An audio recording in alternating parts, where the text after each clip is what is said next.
Islanders. And now, I'm very pleased to introduce Natasha. Natasha, Edmonton-born, Montreal-based Natasha McHale is the editor-in-chief of the Spafix Luxury Brand, Spafix Luxury Brands, a portfolio of travel and lifestyle publications that includes Fairmont Magazine, Bombardier Experience, and the Canadian edition of Mercedes-Benz Magazine. Prior to moving to Montreal, Natasha worked in Edmonton and Vancouver and held editorial positions with Unlimited, Alberta Venture, and Westworld Alberta. Welcome, Natasha. Thank you so much. Can you hear me? Yeah, I can hear you great. Perfect. Okay, well, thank you. I'm so pleased to be here. I am joining you from a very, very snowy day in Montreal. So yes, I'm the editor-in-chief of Spafix Luxury Brands. This is me. Most people know Spafix as the publisher of Air Canada's En Route, but less known are my publications, Mercedes, Fairmont, and Experience. They're all award-winning travel and lifestyle magazines, but maybe a little under the radar in Canada just because of how they're distributed through Fairmont hotels to Mercedes-Benz owners and to private jet owners who have a Bombardier business aircraft. I'm so happy to be speaking to an Alberta crowd because I'm an Albertan myself, and while I haven't lived there for a while, I still get packages of Alberta magazines from my parents back home, and I'm a judge every year for the National Magazine Awards, and every year I have to say I am so impressed by the talent and the extraordinary stories I see coming out of Alberta. So yes, as mentioned, my background, born in Edmonton. I studied at U of A and then did journalism at Concordia University in Montreal. I worked at En Route after graduation and then headed out west where I worked at Venture Publishing on Unlimited and Alberta Venture with your great president, Joyce Byrne. And later in Vancouver, I was the editor of Westworld Alberta. So altogether, I've been working in travel media as a writer and editor for about 10 years. So nailing the travel feature, I called it this because they nailed it is something we always exclaim on our team when a story comes in and the writer really got it. Unfortunately, that happens on the first draft about once in every 10 stories. And the thing about travel stories is that they're the most expensive to produce. They involve airfare, ground transport, hotel stays, meals, and lots of planning and collaboration with the tourism boards in the destination. For that investment of money and time, I and other travel editors want to get something really good out of it. The problem, as I've come to understand it, is that travel features are a bit misunderstood. And that's both in terms of how to execute them and as to what their purpose is.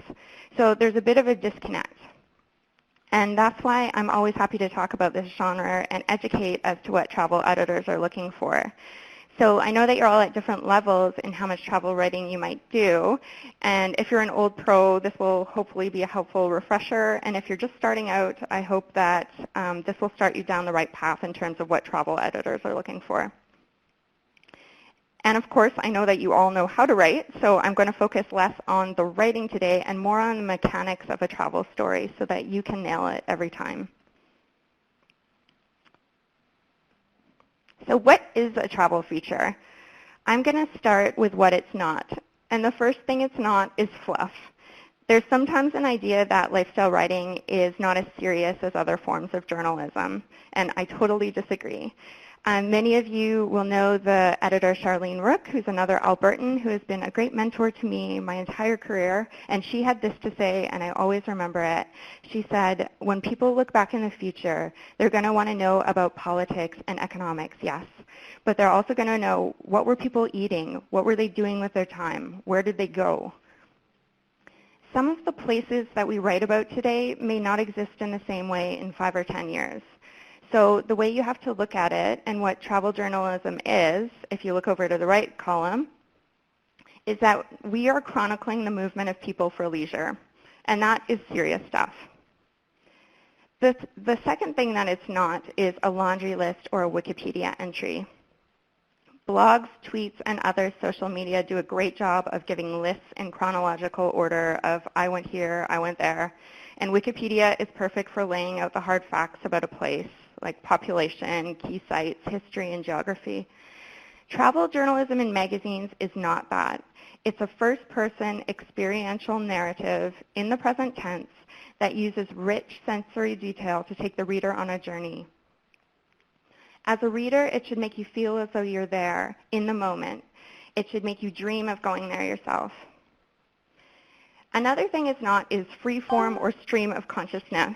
This is the Hunter S. Thompson kind of storytelling, and there's a place for that, but it's not in mainstream travel magazines. Travel stories should instead be structured like an essay with a framework and a very clear angle. So this is a travel feature formula that works.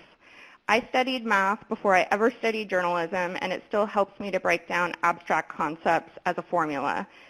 And while it might seem a bit uncreative to reduce a creative work this way, what I want you to understand is that this structure and all that I'll talk about today needs to be there to form the backbone of your piece. Just like Picasso didn't start painting with cubism, he learned the fundamentals of drawing and then deconstructed it. Same goes for travel writing. You've got this, once you've got this down, you can layer on whatever creative devices you wish. But if the structure's not there, the whole thing falls apart. So here's the formula. Your intro is composed of a scene-setting lead and a thesis statement. This is your angle, or the idea that you'll prove or disprove throughout the course of your journey. The body is composed of anecdotal experiences that support the idea presented in your thesis. It's also layered with one or more thematic threads, which I'll talk about later, and which bind the story together. Your conclusion provides the cumulative lessons from all of the experiences in your journey and indicates how you've been transformed by it. Because ultimately, travel is a transformative experience, and we want to reflect that. So, does this sound like essay writing from 8th grade English class? If it does, that's because the fundamentals of writing convincingly really haven't changed. So the thesis. The single most important variable in the formula I showed you is the thesis, and it's a word I'll use interchangeably in this presentation with angle. This is something you need to have figured out even before you pitch to an editor. If you pitch to my colleagues at En route, for example, that you would like to write a story on Paris, you'll receive a politely worded response from an intern asking that you review the writer's guidelines before you pitch again. Why? Because every part of the world has been seen, done, and written about. There are very few places left to truly discover. Travel editors are always looking for what's new in the destination and what will continue to be new in 6 months' time when the magazine actually comes out. We call this a thing in a place. Maybe it's pisco sour bars in Lima or modernist architecture in Santiago, or maybe it's street style in Oslo. The point is, your pitch should be a thing in a place and never the place itself. The second thing you need to be prepared for is to answer the question, why now? Again, editors are looking for timeliness, and we're working on long lead times. Will the thing you've pitched be outdated by the time it goes to press? You need a compelling argument for why now, and that means at press date, is the time to tell this story. So how do we recognize a thing as a thing? And how do we know that the time is right? That's what I'm going to explain next. I'm going to talk you through 5 standard thesis directions that we like to use in travel writing. The first and most obvious, especially when it comes to the why now question, is a trend. In my office, our rule of thumb is if you spot something once, it's an anomaly. 2 times, and it's a coincidence. 3 times, it's a trend. Here's an example from Fairmont Magazine. Oh, by the way, I'm only going to use examples from my magazines today and only using examples of travel stories that have won awards because I wanted to at least show you that they had third-party endorsements. It's not just me making a call. This piece by Ellen Himmelfarb was on the contemporary artist working in Baku, the capital of Azerbaijan, which is sort of sandwiched between Europe and the Middle East. The whole country is really coming up. It's been labeled the new Dubai because of its incredible architecture by designers like Jean Nouvel and Zaha Hadid. But in the country itself are all of these amazing artists who are transforming traditional artisan techniques, such as tapestry, into works of modern art. So the cover model you see here, Farid Rasulov, is responsible for this incredible tapestry installation that was the very popular Azerbaijan pavilion at the Venice Biennale. The why now and the thesis are kind of rolled into one for this story. It's the idea that these Azeri artists are becoming known around the world, and recognizing their cumulative work, and yes, there are 3 or more in this article, is the trend. Aside from a trend, another thing you can do is tie the angle of your story to a key date. This could be an anniversary, an annual event, or a one-time happening. On our team, we get quite crafty with this because maybe you're proposing a journey to Hemingway's home in Cuba for the anniversary of, was it his birth, his death, the day he arrived in the country? There are lots of options. So we say, look for an anniversary ending with a 5 or a 0. This example piece, also from Fairmont Magazine by my colleague Eve Thomas, takes us to the Banff Springs Hotel. The angle here is that while filming in the Canadian Rockies, Marilyn Monroe twisted her ankle on the set of River of No Return, which was filmed in Banff, and turned it into an opportunity to recover in style at the hotel. 60 years later, our writer Eve follows in her footsteps. The why now is that it was both the 60th anniversary of her visit and the hotel's 125th anniversary, so it was kind of a double whammy in terms of key dates.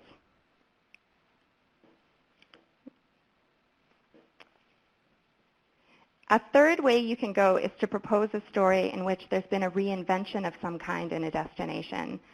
It's the idea that something old is new again. So maybe this is an area of a city or even a city itself that's fallen into ruin but is rebuilding and reinventing itself. So this is Detroit's story, for example. And maybe it's a traditional cuisine in a country that's fallen by the wayside but it's been picked up by a new generation and refreshed for modern tastes. So this is something, for example, that happened in Hawaii. In this example, Rethink the Ranch by Andrew Finley, we looked at how dude ranches in BC's Caribou-Chilcotin region are taking new approaches than simply offering that kind of typical dude ranch experience. They're focusing on wellness, including Eastern medicine, on the psychological benefits of bonding with animals, and on Canadian safari-style experiences. So the keywords in this style of thesis are things like rebirth and reinvention. And the why now is that by its nature, this change should be happening as we speak.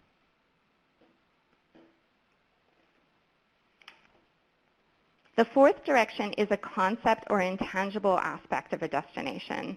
It's the idea of trying to demonstrate the joie de vivre of Brazilians or the spirit of hospitality that exists in the Middle East.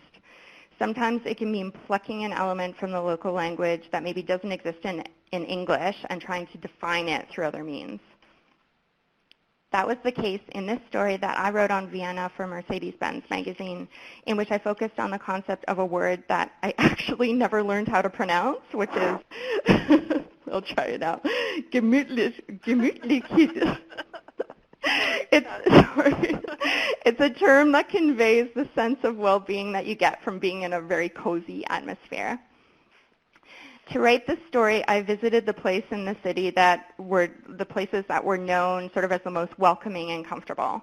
And the why now was simply that it was a story that came out in the right time seasonally, which was our fall-winter magazine.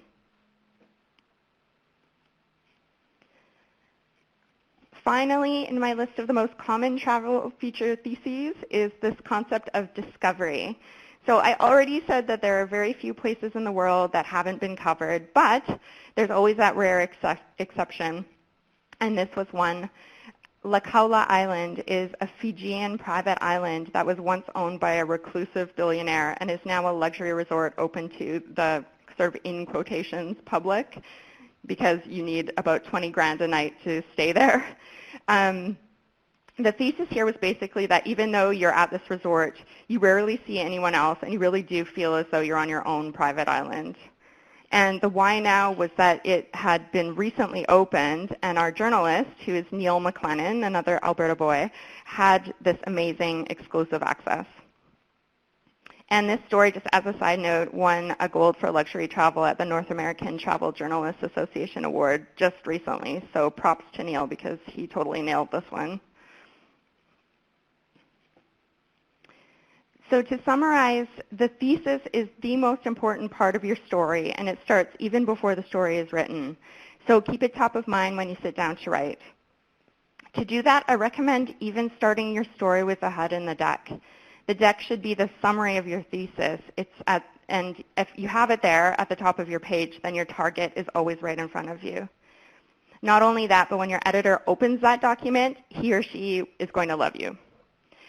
And in terms of when to introduce your thesis in the body of your text, do it no later than the 4th paragraph for about a 1,500-word plus story, or you'll start to lose readers. And bring it in even sooner if you're doing a shorter story. And your thesis can be explicit. You can literally say, I'm here to discover the concept of in Vienna, and that's fine. If readers are going to invest in this, they want to know what they're getting into. So the way I urge you to look at the thesis is as a hanger over which all of your supporting experiences are draped. And by supporting experiences, I mean the people you talk to on your trip and the things that you see and do. So there we go. There's your hanger. And now we're going to move into the body of your story and how the elements of thesis and supporting experiences work together to produce a tight and focused travel feature. And we're going to tackle the lead and the conclusion together a little later. Again, here's your beautiful hanger, the thesis, with the ties, which are your supporting experiences hung so neatly along it. But wait, what's this? A stray sock has crept in and wants to be on the hanger too. But not only does a sock not go on a hanger, it really doesn't go on a hanger with ties. So I'd like you to see this sock as an irrelevant experience that should not be in your story. Here's a real-life example of a story we did in Fairmont Magazine. It was timed with the Baselworld International Watch Show in Geneva, and the thesis was to provide readers with an itinerary of experiences along what's known as Switzerland's watchmaking trail. Here are all the things that the writer submitted as part of her original story, and you'll see that we've got 5 ties and 1 sock. So I'm just going to read through them, and I'll explain the rationale behind keeping or removing each one. So the first was an horology lesson at the atelier of a local watchmaker, which was great because she got real hands-on experience of what goes into creating the movements of a watch. The second was a visit to a watchmaking museum. Again, this was great because she got the whole backstory and history on what made Switzerland the capital of watchmaking in the world. Number 3 is a description of her hotel suite in which she had 2 balconies, one designed to face the sunrise, the other the sunset. And this one, at first glance, might look like it doesn't necessarily belong, except there was this nice tie in here with the 2 balconies. The fact that she could see the sunset through one, the sunrise through one, the sunset through the other, conveys the idea of the passage of time. So if she makes that explicit, then she can work that into her story and make it all connect. The fourth was a visit to an 18th century watchmaking town whose grid follows each step in the process. This was cool too because it was like an early assembly line in which all the buildings were lined up in the order that the watches are produced. So that was great. You really got to see how Switzerland was built up around this industry. 5 was a scenic hike through the mountains that turns up a gentian flower whose flexible stem is still used as a tool in watch production. So again, this had an element of maybe not related that kind of redeems itself by having an element of related. So she goes through the mountains, which actually gives a nice sense of the entire picture of what this region looks like and how it's mountainous and beautiful and filled with pine forests.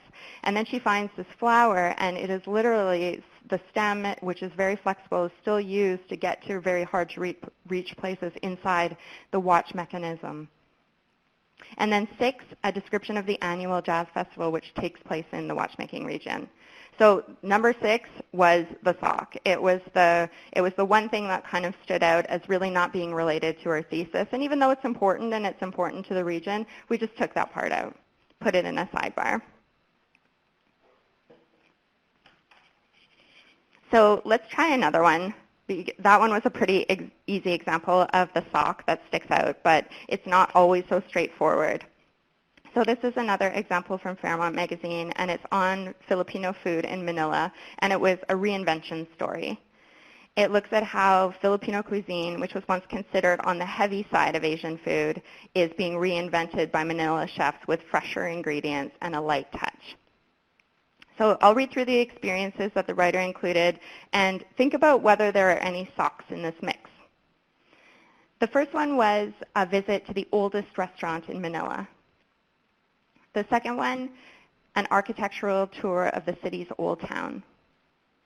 3, a discussion with a Filipino Michelin-starred chef. 4, a discussion with an Italian chef in Manila. Sorry, that should be an Italian restaurateur in Manila. 5 is a visit to a Manila farmers market, and 6 is lunch with a local food blogger. So maybe you've identified a few things in there that seem like they don't belong, so we'll talk through them. So the first one, a visit to the oldest restaurant in Manila, I would keep this in. And the reason is because if you're going to talk about where Filipino food is going, you have to know where it comes from. So yes, you want to try the old dishes so that you can compare them to the new. The second, an architectural tour of the city's old town. This one may or may not belong, but it depends how it's incorporated into the story. So the idea, I haven't been to the Philippines, but from what I understand, is that it was a real crossroads in Asia with Spanish, Chinese, Malay, and other influences. And if that's coming out in the architecture of the old town, then it's probably coming out in the food as well. And the food is quite a fusion of all of those different influences. So I think that there's a way that you could actually link those two together. But again, have to make that explicit. 3, a discussion with a Filipino Michelin-starred chef. Yes, absolutely. This guy is going to be known around the world, and plus he's also going to be at the top of his game in Manila, so you want to hear what he's doing and how he's pushing the boundaries of this food. 4 is a discussion with an Italian chef or restaurateur working in Manila.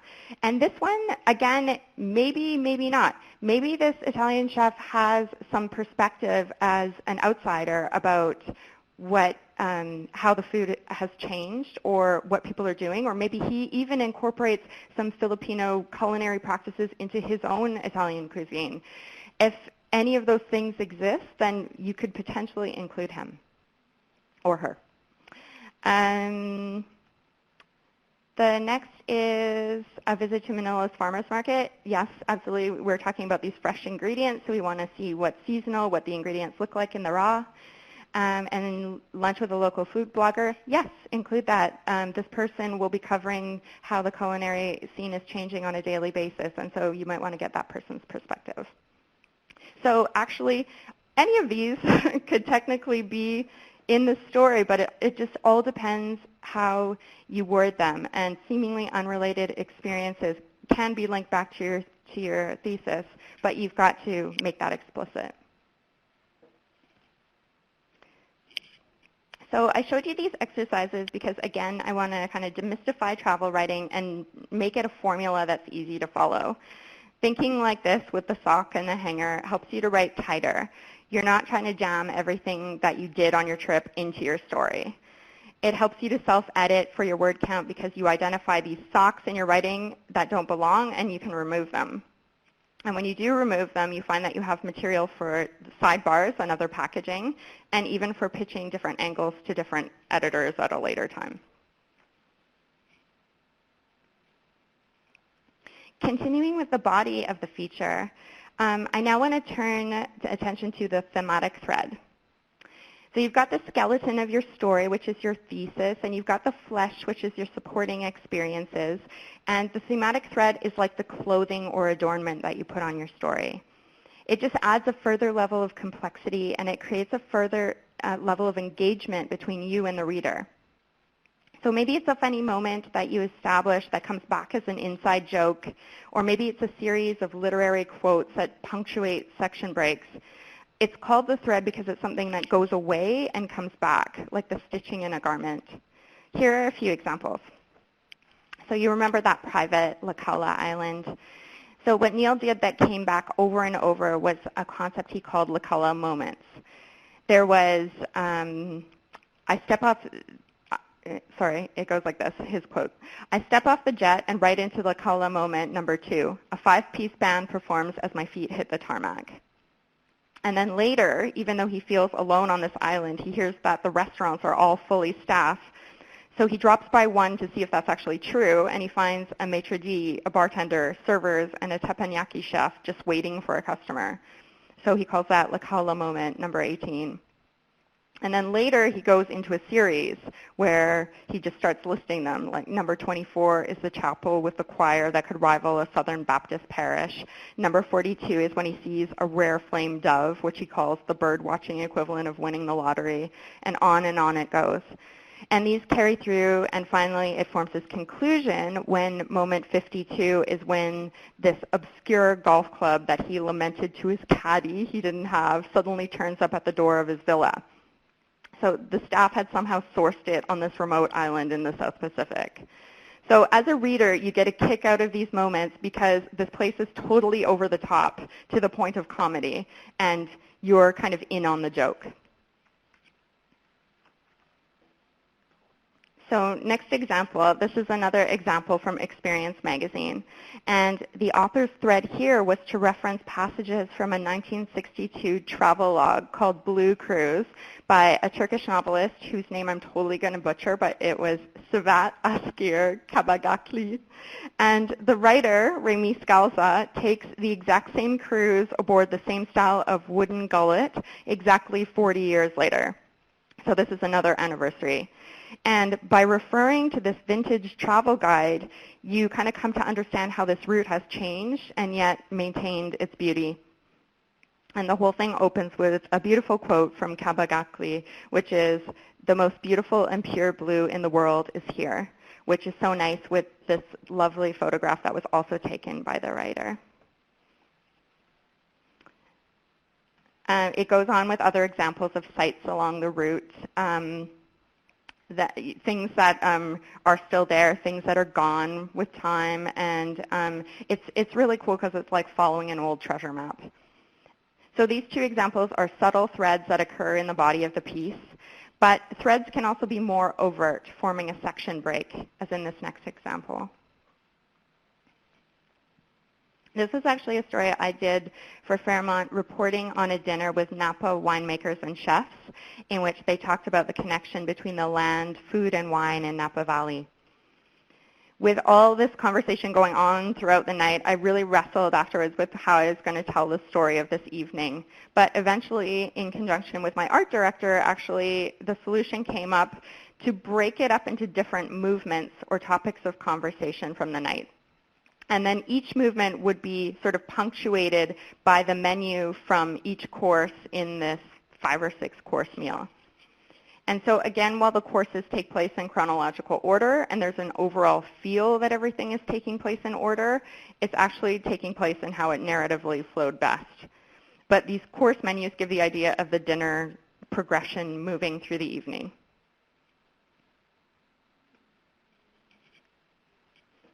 So we've talked about the body of your article, and now I'm going to go all the way back to the beginning, the lead. The lead in a travel story has to do 2 things. First, it has to capture the reader's interest, as all leads do.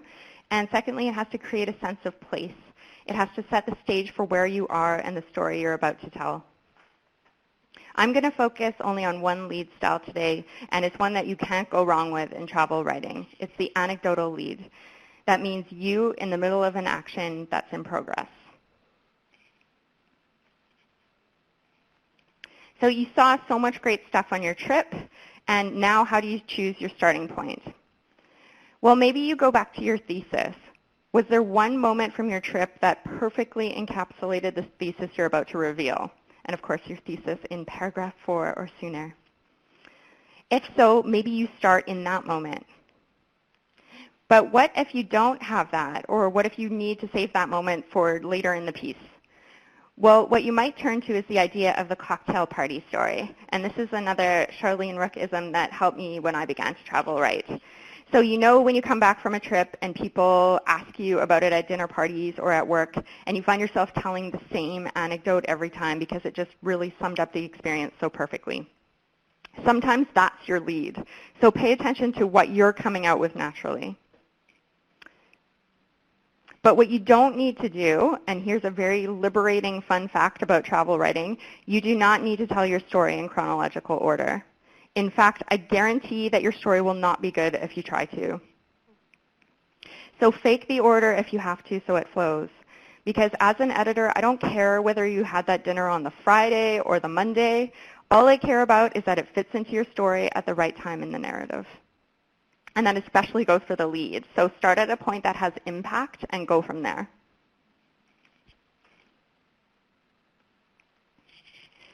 Here are a couple anecdotal leads that I like. You don't know when they happen in the writer's trip, and it really doesn't matter. They're events that take us directly into the moment. And this first one is from that gullet sailing in Turkey story, and it starts in this beautiful scene. So there's the quote, "The most beautiful and pure blue in the world is here." And then it goes, "Hasan is a man of few words, so when he begins shouting in Turkish early one morning and pointing to a spot off the stern, I spring to my feet and crowd the rail. The bonito are jumping. Dozens of rainbow bodies shimmer in the sun, then plunge back into the chalky blue water of Turkey's Aegean coast. Hasan, a deckhand who moonlights as a ship's cook, reaches for a fishing rod, while the captain veers starboard to cut off the fleeing school. I cup my hands over my eyes and scan the water. Nothing. Then, with a wild burst, his reel clicks to life. The struggle that ensues is brief. 'Dinner,' he says 2 minutes later in accented English, dropping the foot-long fish in a bucket before descending merrily to the galley." So in this lead, there's nothing groundbreaking, but it's just full of action. And it tells you that you're on a boat in Turkey, and it gives you a sense of what you're in for, which ends up being a barefoot luxury kind of travel experience at sea. This next one is another piece from experience on the luxury Yellowstone Club in Montana, and it's also by our buddy Neil McLennan. So he starts with this quote. It goes, "Want to cut through Warren Miller's backyard?" grins my guide Steve, making a conspiratorial gesture at a glade of trees just below the sprawling stone and cedar mountainside home of the ski filmmaker. I'm halfway down the hill at Montana's Yellowstone Club, and from the looks of the largely untracked mid-afternoon snow, we appear to be the sole skiers on the mountain. Steve's suggestion to trespass serves the 40-year-old's need to feed his inner juvenile, so of course we do it. To be fair, it's a harmless transgression. Miller, the Yellowstone Club's honorary director of skiing, is more likely to invite trespassers like us into his home for tea than to shoo us off with a shotgun. Like the rest of the club's approximately 400 members, he's excessively content in the charms of this 13,000-acre private ski and golf retreat tucked into the Madison Range of southwest Montana. So again, just a nice moment filled with action. It tells you exactly where you are at a ski club in Montana, what you're doing, and a little bit about why this place is special. And again, it's because it's exclusive. It's like you've got your own mountain to yourself.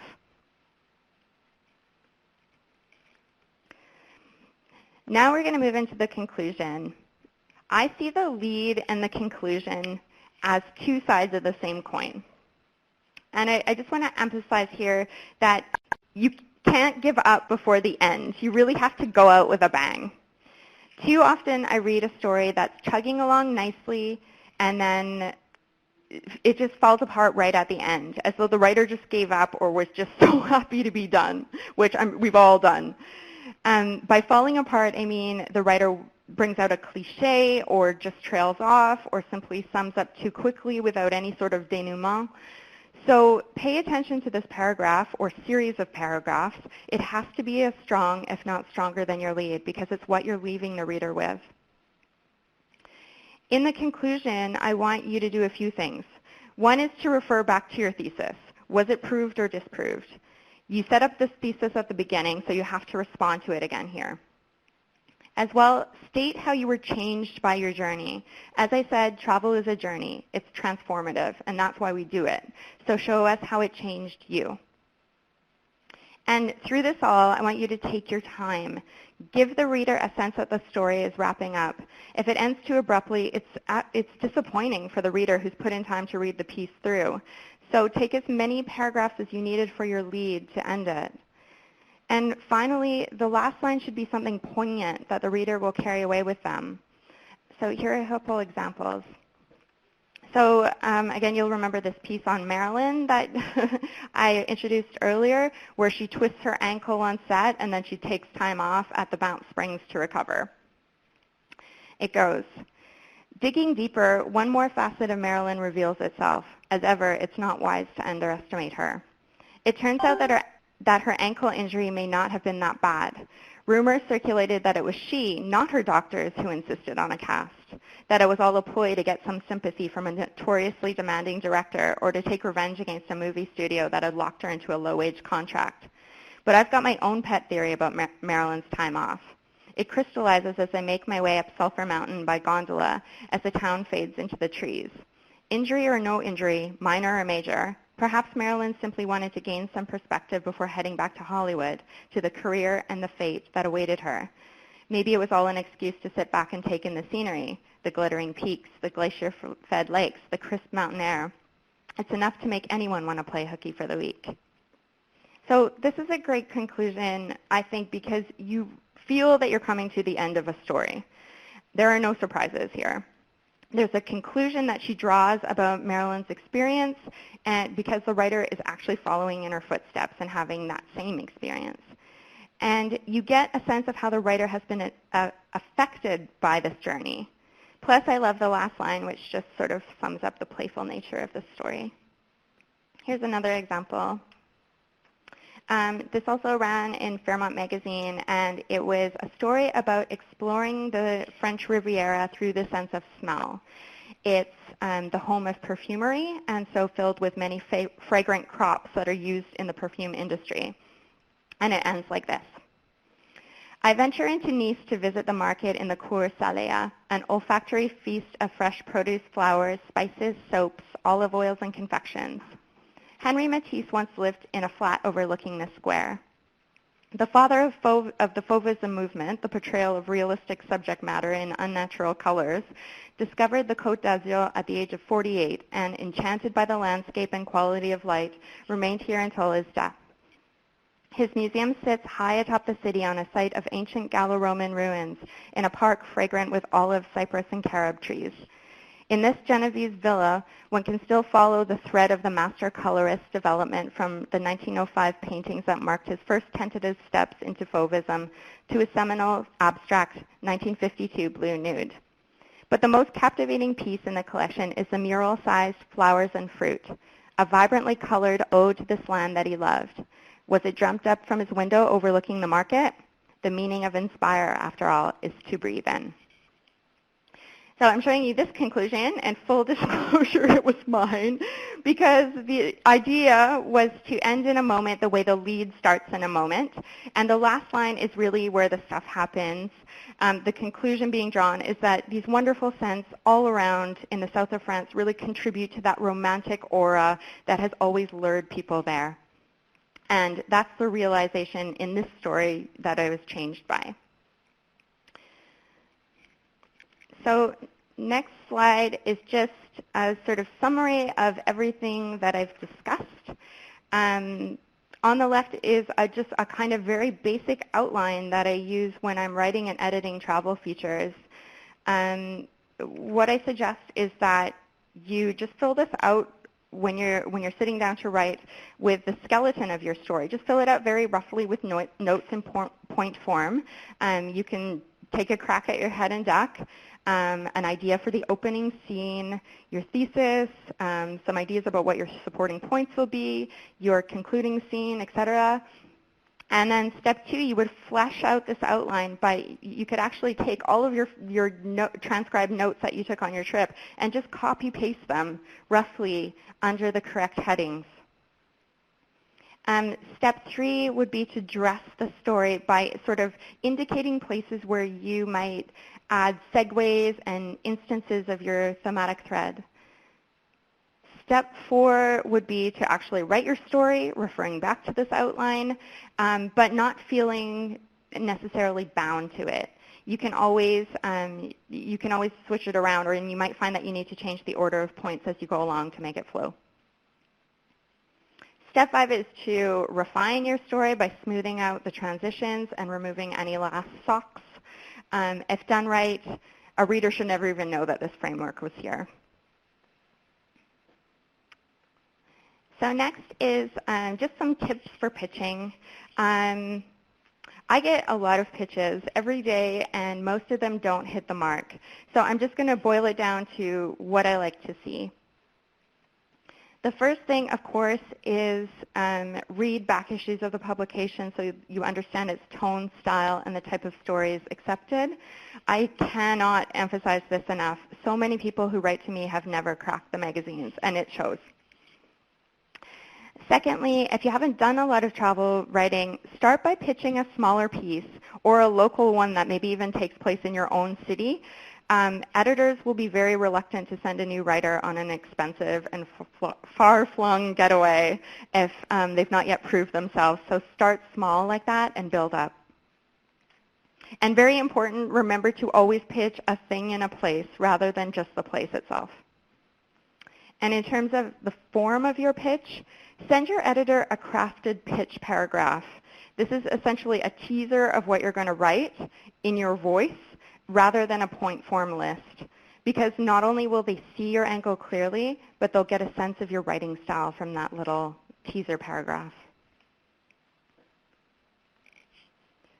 This next slide is where to pitch, and it's really just a list of some Canadian print publications, and I'm talking just print here, not even web, that accept travel stories. And I'm probably leaving out a ton, but I just wanted to give you a sense of the number of outlets that exist just in this country for this kind of writing.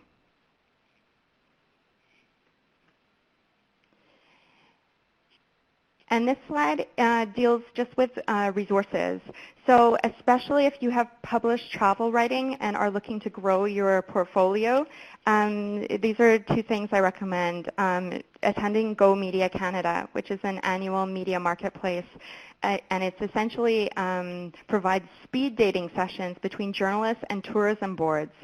And it's done through the Canadian Tourism Commission. And it's a great meeting where you can pick up lots of story ideas, but it's invite only, so you have to apply with published writing samples.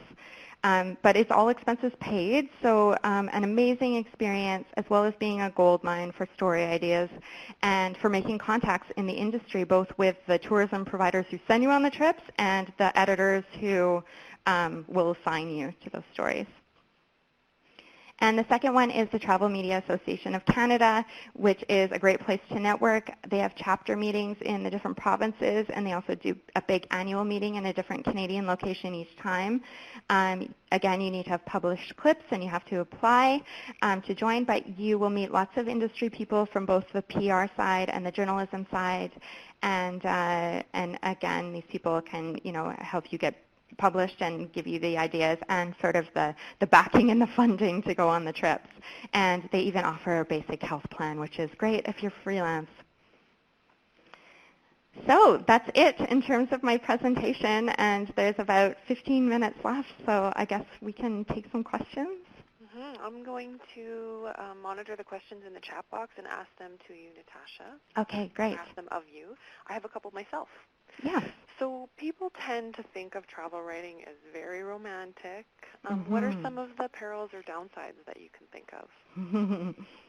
Well, it is Yes, but it's a lot of work. So there's kind of two ways that you do travel writing. Sometimes you might be invited on a group trip where there's a whole bunch of people, and you all go and see and do the same things. Or you can plan a trip sort of independently, working with the tourism provider in that region, and then have your own itinerary. I like doing that because it just gives you a little bit more freedom, but often it's the group trips. And what I would say about those is that you are working from 6 a.m., you're up, you're moving around, you're going to things, you have a packed itinerary because of course they want to show you everything, and you go then till midnight and you're having drinks and that kind of thing, which is fun, but at the same time it really is work because it's go, go, go the whole time without a lot of downtime, and sometimes you don't really have your own chance to explore depending on how packed the itinerary is because again, if the tourism board is setting up this trip for you and they're having a lot of partners in the city like restaurants and hotels contribute, like hotel nights and meals and that kind of thing, they want to make sure that they're getting bang for their buck, so they'll really just pack it in, show you as much as possible. And then also you're with a bunch of people who are coming from a wide variety of different publications, so they want to let everybody have a taste of all the other things too. So in those ones, definitely I can say that, like, don't expect to go and just have a relaxing vacation. Actually, don't expect to go in either capacity and have a relaxing vacation because it really is work, and you really do have to find those elements that will provide you with your story. Okay, thank you. Omar is asking you to explain what an FAM or FAM trip is and then comment on their value to you as an editor. Oh, okay. So yes, what I just described is a FAM trip. So it's a familiarization trip, and again, so that's the idea that they'll often assemble a group of journalists, and then they'll take you to a place and show you things. And this is great because you do really get amazing access, and they'll take you around and show you behind the scenes at all kinds of really interesting things. So I was just recently on one that was to the Cayman Islands for this event called Cayman Cookout, where all of these really great chefs like Anthony Bourdain and Daniel Boulud and Eric Ripert all give like beachfront sort of cooking demonstrations. It was amazing, and we did all of these. Yeah, and then we went to all of these other places around through the Cayman Islands, and the only way that we could do that was as part of a group, it was through the Cayman Island tourism sort of annual budget for publicity. So yeah, there's times where it's just you just have this incredible access and this amazing experience, but like I said, it can be exhausting because you're just going the whole time. Omar's follow-up question to that is, can you trust a writer to get a feature out of a FAM? Yes, absolutely. I think so. Yeah, this is where a lot of people, this is what a lot of people have to do because it's hard to just arrange these trips for yourself independently. But look, if you do have something and you have a very narrow focus and it's something that you know that you can't get if everybody else is sort of competing for their own time and trying to get their own story, then talk to the tourism board about just staging an independent trip because they'll often have budget set aside for that kind of thing. Talk to them earlier in the year rather than later in the year when their budgets are still quite full, because that's what we find sometimes when we're doing our later in the year magazines, that there's like no budget left. So, but yeah, they can often do that for you. And things like, I'm just trying to think of one of the stories that I showed you, but, oh yeah, so I just did this piece on wine country architecture in Chile. I had to do that myself, and they pitched in, the Chilean tourism board, but the thing is, they pitched in, but we did have to cover some of the stuff ourselves. So that's the trade-off. It's like if you have your own budget, you can, and to kind of like prop it up a little bit, they'll help you with certain things, like they helped me with car rental, for example, but we had to pay for airfare and cover a few things along the way. So yeah. Sherry is asking, what do travel features pay? And she's asking for a general range. Yeah. Well, here we're still sort of on $1 a word. But you can kind of negotiate depending, because it takes you away for a long time. Like sometimes these trips can be upwards of a week, and for $1 a word, that doesn't necessarily pay off sometimes. So for your time, even though you're having a wonderful trip. And so, but yeah, that's still pretty much the industry standard, I'm sorry to say. And, but unless, there's certain publications that can offer more. But, yeah, but what I sort of say about it is that, yes, we do that, but like I do give everybody the opportunity to pitch different angles of their stories elsewhere too, so that as long as it's within a certain date range after our story comes out, I encourage people to take different elements of their story and pitch it elsewhere so that they can make a little more money off of that experience. Mm-hmm. You showed one, and your layouts are lovely. They're gorgeous. You showed one feature, I think it was the Into the Blue one, where the writer had taken the photo. Mm-hmm. So should a writer get photo skills for this genre? Yeah, well, Remy Scalza is an amazing talent. He is just incredible at both, and he somehow is able to really separate himself between the writing and the photography, because the photography takes a long time to set up as well, so it takes time away from your writing. So, but yes, I mean, he is such an incredible asset. So if we have something that's really far-flung and we don't have a ton of budget, he's the man, because you know that he's going to come back with both things done really well. And so yes, if you can do that, and then and I mean obviously for doing stuff for web, and it's just so valuable these days to have that multitude of skills. So definitely, if you take a course, start to do that and carry your proper camera, not your iPhone, with you. Yeah. Good advice. Yeah. I have some great questions coming up about pitching. Mm-hmm. So I'm going to ask them one at a time. Mm-hmm. What's a good-sized pitch? And Omar, who's the writer, says, I understand you're inundated with pitches, and at the same time, a writer wants his or her pitch, to stand out with great content. Yeah. So again, I get such a range of pitches, and they range from things like, hi, I'm going to Israel. Thoughts? And in those cases, that's a conversation starter. I always say, oh, so you want me to propose the idea? Gotcha. No, but so it goes from that to like super detailed or almost a pre-written story. Mm-hmm. But no, what I really like to see is that sort of the pitch paragraph in your own voice that sort of that conveys the essence of what you're going to write about. Because if I can see that you've focused your ideas into that one, and I know that the trip hasn't happened yet probably, so I don't expect it to be bang on of what the story's going to be about. But if you have the idea and you've already focused it into that one paragraph, and I can see that you write in a punchy style, then then that is something I would like to, I would probably get back to the person on, because it's some work has gone into that, and it's a little bit more personal than just simply saying, hey, I'm going here. Mm-hmm. So more about pitching. Yeah. What is the best time to pitch you? How far in advance? Any days of the week that work best? Or do you prefer, and you do prefer a short pitch by email? Yeah, by email, definitely. Yeah. And I can't think of the last time I used my phone, to tell you the truth. I don't even have my phone number at work memorized, because I use it so rarely. But I don't know if there's a best day to pitch, but maybe earlier in the morning when I'm still fresh. And I'm sure people feel that way when you get emails and it's sort of towards the end of the afternoon. It's easy to pass them into the next day, and then maybe they get lost somewhere along the way. So yeah, definitely earlier in the morning.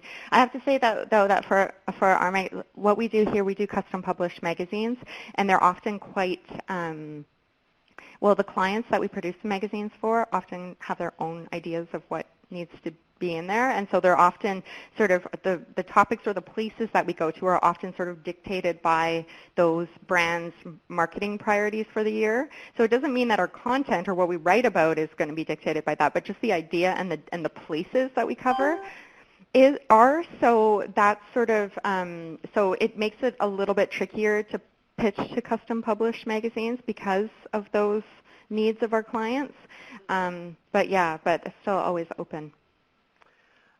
I have another follow-up question to the FAM trip question. If you are invited on a FAM trip, do you say it like that or is it FAM? It's FAM. Yeah, FAM, yeah. FAM trip. What are the expectations for the people who have invited you? How do you balance the expectations of the FAM people and what you can write? Yeah, well, you know what? They're going to show you everything in the hopes that you will take some of it. And so don't feel bound by the fact that, you know, you went to this restaurant and they spent a lot of money on you. Never feel that way. Like, write about what is relevant to your story and leave it at that. And I mean, you know, if you can do something where you know, even if you can't get the hotel into the story, can you do a sidebar or something where you write about the hotel and write about, maybe you just sum up some interesting addresses that you visited in that sidebar? Then that's okay. But no, I don't think that you should have to be beholden to them, because it really is a partnership. They're getting something out of it, and you're getting something out of it too, no matter what you write. Amanda is asking, I'm sorry, I'm just reading it. If you're only getting 1 in 10, and you're getting, she says 1 in 10 decent pitches from writers. Is that correct? Oh no, I'm talking about the drafts. I'm talking about first drafts of the story. And I mean, that's not to say, I mean, that is to say that you get the first draft of the story and it's amazing on the first read. You know that it's perfect and don't have to do any work on it, 1 in 10. But no, in terms of pitches, it's even less, I'm afraid, because of things that I told you, like people not reading the magazine or not knowing what you've already covered, so they're pitching something that maybe you did recently. That kind of thing. So, or it just not being possible because of what I described about the custom published magazines. So, so there's that element. But yeah, you know, that's why I kind of wanted to summarize what I like and what I think the other travel editors that I work with like, because it just makes things easier for everybody. And then we know that you know about the magazine and are already thinking about your angle. Because if I don't see you getting your angle in your pitch, then I know you're not going to have it in your story. It's just such a glaring indication to me. So yeah. I just have one more question. The sock analogy was lovely. Do you have any tips for weeding out those socks or relevant experiences? I mean, the outline you provided was awesome, and I'm actually writing a piece, Natasha, about mixed martial arts that I'm going to use this outline for. Thank you very much for the help there. But what are your tips for weeding out those irrelevant experiences? Yeah, you just have to, so with every point that you put in there, so like let's say you just write the outline out in point form, and every point is going in there. So I'm going to talk about this, I went to this museum, and then I went to this restaurant, and then I went to this other sightseeing thing. As you're putting those points down, just ask yourself, okay, and how does this relate to my thesis, which is about the reinvention of Chinese food? And as you're going down the list, when you see them there in point form, it's very easy to say, yes, this relates to my thesis. Yes, this relates to my thesis. Yes, yes, yes, down the line. When they're in your story, like if you've already written the story and you're tied to those things, and you like the way they're written and you've become very attached, it's way harder to remove them. So try to weed all of that stuff out before you even write, and then you'll be less likely to put one of them into the story in the first place, and then it will make it much easier later on. That is really good advice, because it's so hard once you have that, what you think is a yes, to get rid I know. of it. You can't take it out, and you're like, oh, but it's so good. Yeah. We have time for one more question. I see some people typing, so I'll see if anything else comes up. Is there anything else you want to add, Natasha? Oh, I got one question. Yeah. What are you not willing to let tourism boards pay for? Oh. Tourism boards, restaurants, hotels, etc. Yeah. What am I not willing to let them pay for? Well, There's times when, yeah, they pay for everything. Or I don't know if there's anything that I would be not willing, but I guess it goes back to that idea of expectations. And if I ever get the vibe that there's a sort of expectation that this is a pay-to-play kind of thing, then I'll back away from it. But usually, yeah, when we're talking in the context of fam trips, it's really just like they show you everything, and then you pick and choose what you need. And everybody knows that that's the deal.